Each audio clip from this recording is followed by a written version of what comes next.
Today was a travel day for Nate and me. Now, traveling through Afghanistan isn't easy, but we were able to catch a flight down to Kandahar Airfield, which is in southern Afghanistan. And again, we imagine that being here in southern Afghanistan is going to be quite a bit different than Regional Command Capital. Down here is where the troop buildup's happening. Down here is where the major offensive against the Taliban is going on. So we do imagine a kind of a different story here than what you saw in RC Capital.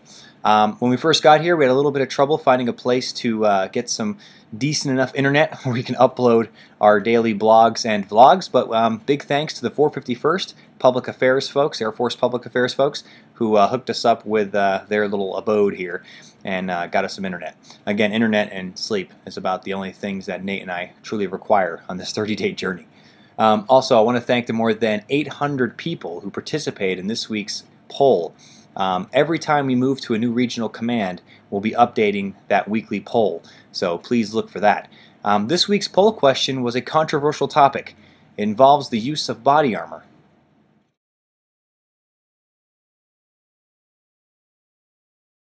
Sir, every week on our site we have a weekly poll where we ask people just general questions about COIN and counterinsurgency, and then we find a subject matter expert like you to discuss the right answer.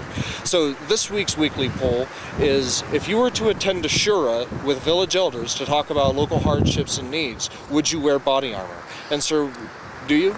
It depends on the environment. And how the meeting's been set on up. But generally, what we coach here, because we role play a village shura, and when we show our folks coming in body armor as they walk on into the village and as they come into the shura, but then we show them taking the body armor off and sitting down with the village elders without their body armor. Okay, and that's a sign of respect, because if, according to their customs, we're entering their house, their village, they're obligated to protect us.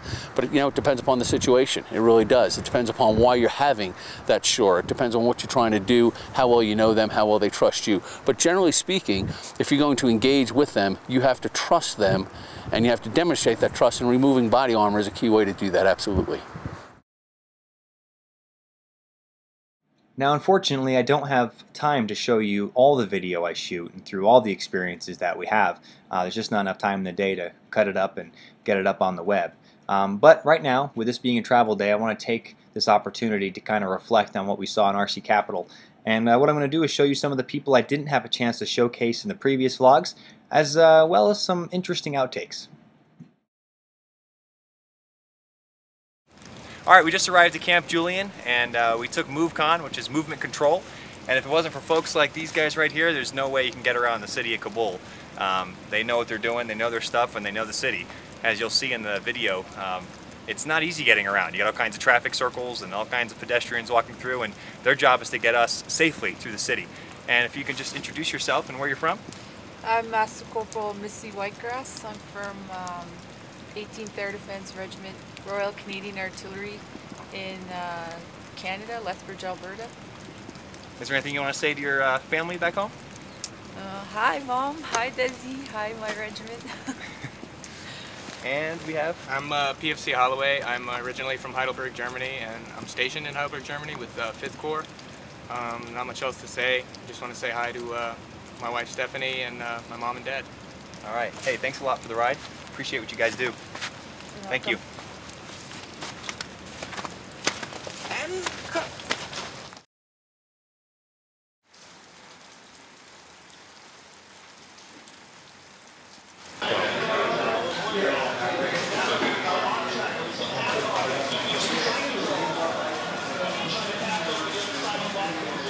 I have a question for you.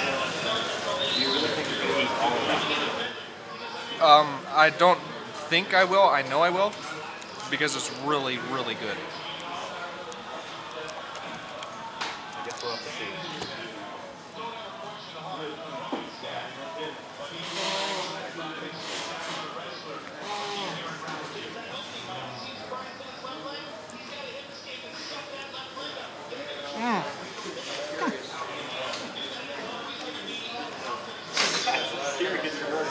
That is so good. This is exactly what a young growing airman needs for a strenuous day. Well, we just finished up lunch and we're getting settled into our room here. It's not bad. It's a hard shelter. That's always a plus.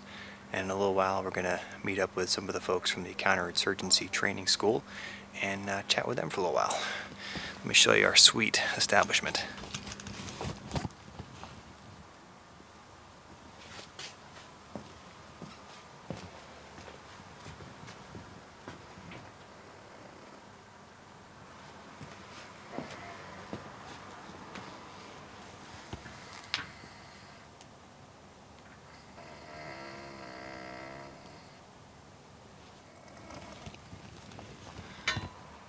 I guess Nate's been working hard already.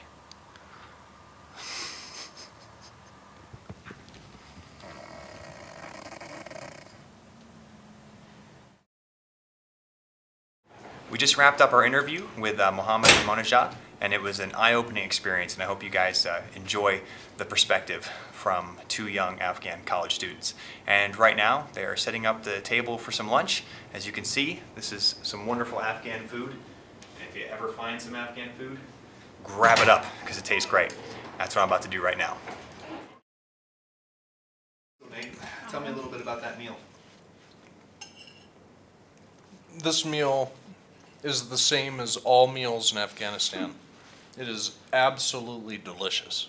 It makes your body feel good because it feels healthy and fresh and just good. I've never turned down a chance to eat Afghan food. But I don't see anything baked in grease or fried. Are you still okay with that? At first, it was like, where's the lard and the deep fried rice and the deep fried cookies and all that? But you know, after a few meals, you get used to healthy food. It's amazing, and it's delicious. Okay. Now that's it for... Dude, come on. Seriously, I'm killing hard drive space.